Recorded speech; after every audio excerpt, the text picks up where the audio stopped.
There's some regions that are already doing quite well. So Latin America, for instance, is doing quite well. Many countries are doing quite well on those measures. Other areas like East Asia, less so. And some areas are kind of somewhere in between, so sub-Saharan Africa. But that is the current status quo. So I think the big thing about SDGs is that it puts inequality on the agenda in a big way. So we're hoping that we're not going to just continue on the status quo.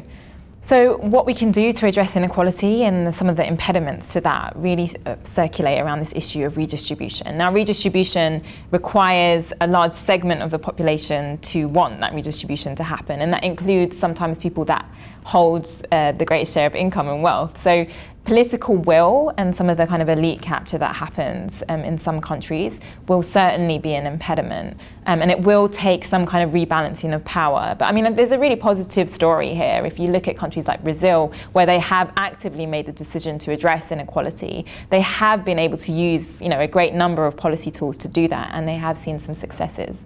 There's a great many things that countries can do to address economic inequality and income inequality. The first thing they need to do is have a target. Great, the SDGs has given us that. That provides us, those countries, with a focus on what they're trying to achieve.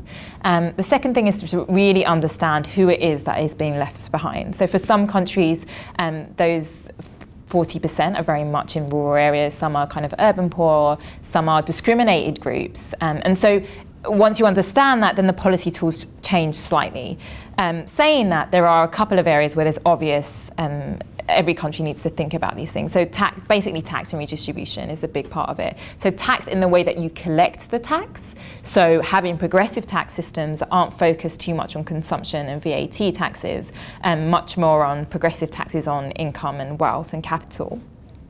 Sort of taxes that you have in more equal countries like the Nordic nations, for instance.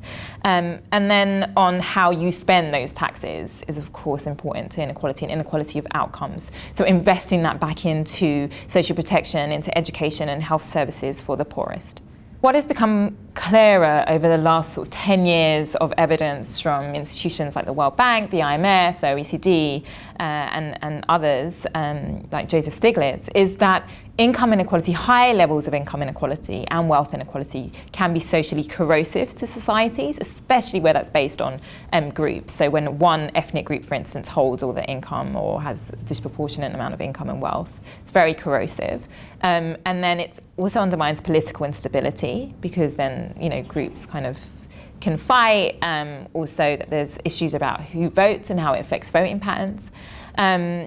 And also that it undermines the economy, and that's been the biggest kind of finding of the last few years. Actually, high levels of inequality can undermine economic growth. So this is really about how we address important aspects of society, politics, the economy, and also effectively reduce poverty at a much faster rate.